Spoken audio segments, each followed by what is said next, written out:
என்ன நண்பா, எப்படி இருக்கீங்க? வெயில் என்ன சொல்லுது? இந்த மே மாதம் வந்துட்டாலே சரி, வெயில் வந்து நாட்டு உச்சி மண்டியில நின்றும். அதில இருந்து இப்போ உங்கள நீங்க குறிப்பிட்ட அளவு காப்பாத்திக் கொள்றதுக்கான ஐடியாக்கள் சில நான் சொல்றேன். வாங்க வீடியோக்குள்ள போலாம்.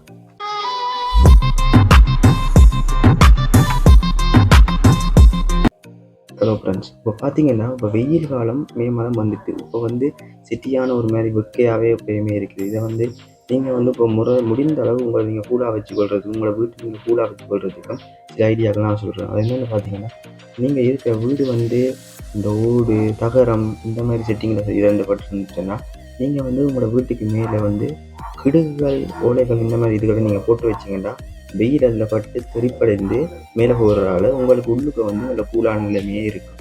அதுக்கு அடுத்ததா பார்த்தீங்கன்னா, ஜன்னல் வந்து எப்படி இருக்கணும்னா, நீங்க நார்மலா வெயில் காலத்துல ஜன்னல திறந்து விட்டுருவீங்க. அப்படி பண்ணக்கூடாது. ஏன்டா வெயில் தான் வெளியே இருக்கும். அதனால வந்து உள்ள வர காத்து அனலா வெயிலா தான் வரும். அப்ப நீங்க அதில தடுக்கணும்னா, அந்த குளோத் துணி இருக்கு தானே, துணிய வந்து தண்ணீல நனைச்சு போட்டு, அப்படியே கர்டைன் எடுத்துட்டு நீங்க கர்டைனுக்கு பதிலா இத போட்டு விட்டீங்கன்னா, அதில பட்டு உள்ள வர காத்து வந்து கூலாவே இருக்கும். அதனால வந்து உங்களுக்கு நல்ல ஒரு குளிரான நிலைமையில இருக்கும் உள்ளுக்கு. அது வந்து நீங்க இருக்கிற வீடு வந்து ஃப்ளாட் வீடுன்னு வைங்க. ஃப்ளாட் வீட்டுக்கு மேல சொல்லுவாங்கல்ல, தண்ணிய ஊத்தி விட்டா சரியான்னு. தண்ணிய ஊத்தி விட்டா கொஞ்ச நேரம் சரியா இருக்கும். அதுக்கு பிறகு அது அப்படியே சூடான தண்ணி உள்ள அத விட இதா மாறிடும். அதனால நீங்க அப்படி செய்யாதீங்க. தண்ணிய நனைச்சு போட்டு சாக்கு இருக்கு தானே, சாக்க வந்து அதுக்கு மேல அப்படியே நனைச்சு போட்டு விடுங்க. அப்படி என்றா சாக்கு வந்து அவ்வளோ வேகத்துல காயாது. ஈரத்த அப்படியே வைத்துக்கொண்டு இருக்கும். அதனால வந்து உங்களுக்கு உள்ள நல்ல கூலான நிலைமையா இருக்கும். அதுக்கு அடுத்தது பார்த்தீங்கன்னா, நீங்க உள்ள வந்து வீட்டுக்குள்ள தாவரங்கள் வளர்க்கணும். அதாவது லக்கி பிளான்ட், மணி பிளான்ட் போன்ற தாவரங்கள் உள்ள வளர்த்தீங்கன்னா, இருந்து உள்ள வர வெப்பத்த அது இழுத்துக்கொள்ளும். அதனால வந்து உள்ள ஒரு கூலான நிலைமையிலேயே இருக்கலாம்.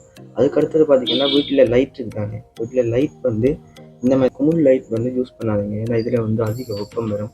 இதில நீங்க போட்டுட்டு இருந்து பார்த்தாலே தெரியும் உங்களுக்கு. இது போட்டிருக்க ஒரு இது வெக்கையா இருக்கும் சரியா? பேருந்து நிப்பாட்டினோனே கொஞ்சம் கூலிங்கா இருக்கும். அந்த மாரி இது வெயில் காலத்தில சிட்டியான இதா இருக்கும். அதனால இத நீங்க யூஸ் பண்ணாதீங்க.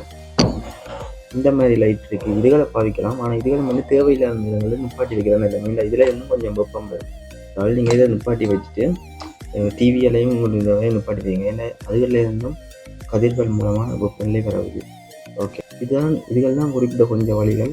இதை நீங்க செஞ்சு பாருங்க. செஞ்சு பார்த்துட்டு கமெண்ட்ஸ்ல சொல்லுங்க எப்படி இருக்குன்னு. இது எனக்கு ஒர்க் அவுட் ஆயிருக்கு. நீங்க செஞ்சு பாருங்க.